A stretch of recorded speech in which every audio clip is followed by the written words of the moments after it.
Metered on ramps. Back when metered on ramps were first installed on the main highway in my town in Oregon, the interval between lights on the ramp I used daily was 15 seconds. Cars would be backed up onto the adjacent feeder streets, and you could be stuck for 15 to 20 minutes on the ramp. Took a bit of research to find out that it wasn't the city or county, but ODOT, Oregon Department of Transportation, that controlled them. After repeated complaints and no action, I finally got the names of the 2 ODOT traffic engineers responsible for setting the light intervals. I made numerous voicemails, and finally, had one discussion, but still no fix to the issue. Well, back in the day, early 2000s, we still had phone books, and both these engineers had listed home phone numbers. I got a 4x8 piece of plywood and painted and lettered it. Tired of these idiotic ramp lights? Call the ODOT engineers responsible for them. Dennis MXXXXXXX 503XXXXXXX. Bill CXX 503XXXXXX. And let them know what you think. I stood with it on the side of the ramp for 2 days, 4 p.m. to 6 p.m. The next day, I get a call from one of them, don't remember which, begging me to stop. I said, fix the fucking lights. You'll stop with the sign? Fix the fucking lights. Okay. The very next day, they had a survey crew out there in the afternoon to count cars, and the day after that, the lights were reset to 3 seconds between cars. Bottom line, when dealing with government, until those personally responsible are held accountable in a manner that inconveniences or scares them, they will continue to abuse the public, whether from negligence, incompetence or malice. But bring it home to them, and they will, grudgingly, change their ways. Stick me with hidden charges? I'll show you. So this past Christmas, my missus and I purchased one of our 9-year-old son's Santa gifts from a certain UK sports retail company that also have many stores here in Ireland as well. It was a football rebounder, kinda like a trampoline that you kick the ball at and it bounces back to you. Anyway, we purchased it from their Irish website and thought nothing more of it. A few days go by and we get a notification from a certain brown uniformed courier company that there are customs charges due on something. And as you can imagine, we've bought many things for the kids, so we had to double check what we've ordered, and we didn't have anything left that was being imported, so we naturally assumed it was a scam. So I told the wife to call the company and find out who shipped it, and it was a different courier company based in the UK. After a bit of digging and investigating, it turns out that it's our rebounder. They had shipped it from the UK, via a local carrier, to the brown uniformed guys to deliver to us. Now, my wife and I are both on disability, so an additional charge of almost €50 when you're both already on a fixed income is harsh, especially at Christmas, so I told her to pay it and I'd deal with the retailer. The first day I called, I had to call 3 times, being stuck on hold for at least 20 minutes each time, but I was patient and polite because I've worked in a call center before, so I knew those people are only doing their job, but I asked to speak to a manager and was promised a call back each time. That never happened. The second day was quite similar. The third day I was starting to get annoyed, so called back, waiting even longer on hold, and finally wasn't taking this shit any longer. I told the rep that all I wanted was the €50 back because our consumer rights in Ireland dictate that a person must be informed of any additional charges on a purchase, at the very latest, by the final checkout screen, and in this case there was nothing to show that. And I could easily replicate that issue by putting the same item in my basket and going all the way to the checkout screen again, and there was nothing saying we'd have to pay import charges. The rep was indifferent to the situation but tried to help, and what he said sent me over the edge. He offered me a measly €20 gift voucher to use on their website, but more importantly he read a statement to me.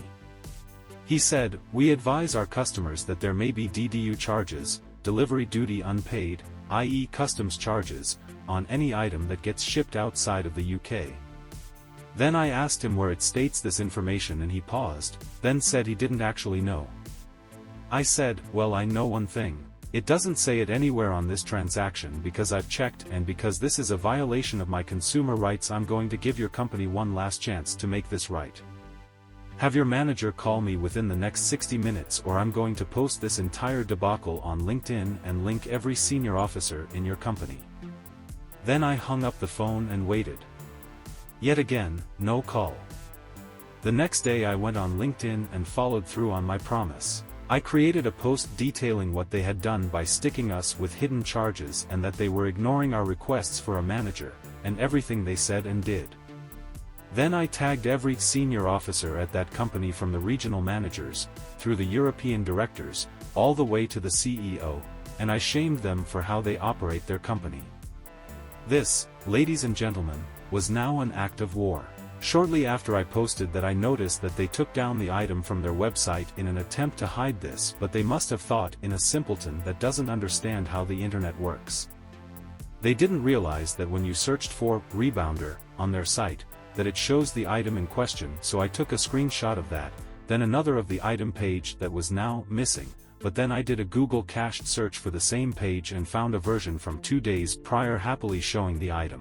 Then I added a comment to my original post highlighting how they were trying to hide it, with the evidence, and trolling them for their heinous behavior especially at Christmas. Then I tagged and shamed all the senior officers again, and at this point it was really starting to get some attention, not only publicly, but 3 people in incognito mode viewed my profile. I wonder who they could have been. So naturally I took a screenshot of the 3 mysterious visitors listed on my profile and did the same thing, commented on my own post highlighting it and trolling them for their incompetence. The next morning I got a call from a senior exec at their head office in the UK practically licking my boots with apologies, asking what she can do to make this right. I told her I originally only wanted my €50 back as it wasn't fair, nor even legal, that I had to pay it. But since I had to go to such lengths to get their attention, now I wanted my €50 back, a full refund on my entire purchase, and I wanted to keep the product. That was the only thing that would make this go away. She asked for a couple of hours to fix it and I said okay. About an hour later I got another call from her again apologizing. She asked for my PayPal address where she sent the €50, then she refunded the whole purchase, and she let us keep the product. Obviously, I thanked her for her help because at that stage I was just happy it was over, but I'll be fucked if I'll let anyone walk all over my family, even if they are a £58 million annual company. The most of the story here is, don't take bullshit from anyone. I may be just one man, but my son's view of Santa is far more valuable to me than the opinion of some retail chain that doesn't care about its customers nor how it operates ethically. Operation Let It Go. My dad just shared a story about my late Uncle Dale, his lifelong friend and fellow engineer. So in his memory and in spirit of the upcoming holidays, I present for you the tale of nepotism, engineering students and Idina Menzel. Uncle Dale was a senior engineer at a small firm in the Midwestern USA and engineering instructor at the local community college. He was also, unofficially, in charge of the office parties. To help offset the costs, he had a small tin box on a table outside of his office with a slot in it so anyone could donate money to the party fund. Everyone knew about it and were happy to donate. A month or so before the company's big Christmas party, Uncle Dale decided to check the box. Lo and behold, it was empty. Uncle Dale knew something was wrong because he had seen several colleagues putting money in the box. This could only mean one thing: someone was stealing from the party fund. At this moment, Brad, the owner's nephew and a fellow engineer, came around the corner, and something about the way Brad was looking at him made Uncle Dale suspicious. Brad didn't have a good reputation around the office to say the least. He had a reputation of being pushy, obnoxious, rude and just plain entitled. Unfortunately, he was not only the owner's beloved nephew, but knew how to skirt the rules so he wouldn't get fired. Uncle Dale decided to set a trap to catch the thief. Using his engineering skills, he set up a hidden rig using a hidden doorbell camera right by the box. He then had a colleague loudly brag about how he contributed $100 to the party fund. Then he waited. He got a notification that the camera was recording. and watched Brad open the empty box, scowl in disgust and throw the box against the wall. Now you'd think this would end with Uncle Dale presenting the video evidence to his boss to get Brad fired, but oh no. As I mentioned in a previous post, if there's one thing engineers love, it's solving problems. And if it's engineering students, they'll make it an experience to remember. Uncle Dale then went to his engineering students. He offered them extra credit to come up with a rigged box that would make noise when opened.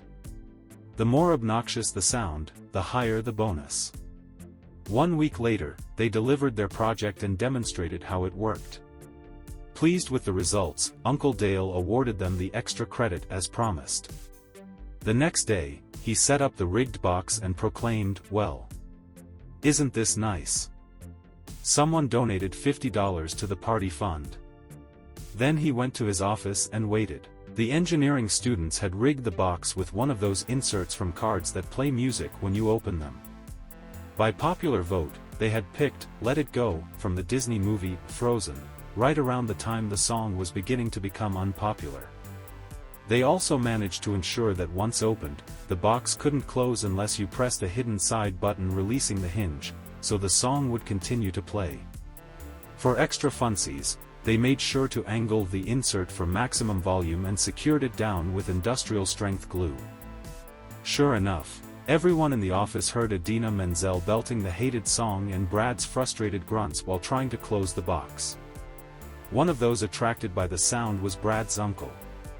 Finally, Brad chucked the box at the wall, managing to put a good-sized dent in it. The uncle then summoned Brad to his office. 15 minutes later, Brad left with a cardboard box and cleared out his desk, along with a note in his file: "Do not rehire. Do not recommend." So his engineering career was over. That Christmas, Uncle Dale had a little video prepared to show at the party. The doorbell camera had caught Brad's attempt to steal from the box, all to the tune of "Let It Go." A lawyer's pro-revenge on a wife beater. Let's call him Joe. I have to call him something, the man I ruined, but I can't call him by his real name, so let's call him Joe. Joe was a wife beater. I was hired by Joe's brother-in-law, the brother of the wife that Joe beat. My client was also Joe's ex-business partner. Aside from the whole "you beat up my sister" thing, my client had another beef with Joe, a serious business beef. My client took it to court, and gave me the case to handle. Joe and his lawyers fought me long and hard. Joe was confident that his bullshit and outright perjury would carry the day. It had always worked before. His bullshit, and his fists, had won him a good settlement with his ex-wife, free of child support, so maybe he thought that threats and lies would carry the day once more, but he was wrong, and after the trial I had a judgment against him, a big judgment, far bigger than he could pay. Joe twisted and he turned and he shimmied and shaked, but after a while I'd located and taken all his assets. It was easy, really. Joe had no thought of consequences, and so he didn't lawyer up until it was too late. If one of my clients ever sues you, you're in trouble, because my clients lawyer up before they even know your name. But Joe didn't lawyer up until the process server threw the papers at his feet, and by then, it was far too late. I went through Joe's assets like a meat grinder, and after a while Joe had but one property left, a house, and he clung to that house, for it was rented out, and his sole source of income. Joe lived in the unfinished basement, and he survived on what the upstairs tenants paid him. He cashed their rent checks at payday loan places, paying hefty fees, but it was worth it, because he knew that I'd garnish any bank account that he opened. Joe managed to hide his rental place from me for a while because he owned it through a numbered company, but my investigator found him one day, and followed him home. Joe self-repped his way through the next stage, which took a couple of years, while I punctured his corporate veils and his sad efforts at a fraudulent conveyance, but in the end, I had his last house, the house where he lived in the unfinished basement. Joe stepped out one day to get a pack of cigarettes, and when he came back the sheriff had changed the locks. Can my client at least live in the basement? Joe's lawyer said to me, pro bono, because by this point Joe had nothing to pay lawyers. I knew the pro bono guy. he practiced law nearby. As I was talking to him, I could see Pro Bono Guy's office window across the parking lot from my office tower window. "Ask the purchaser," I said.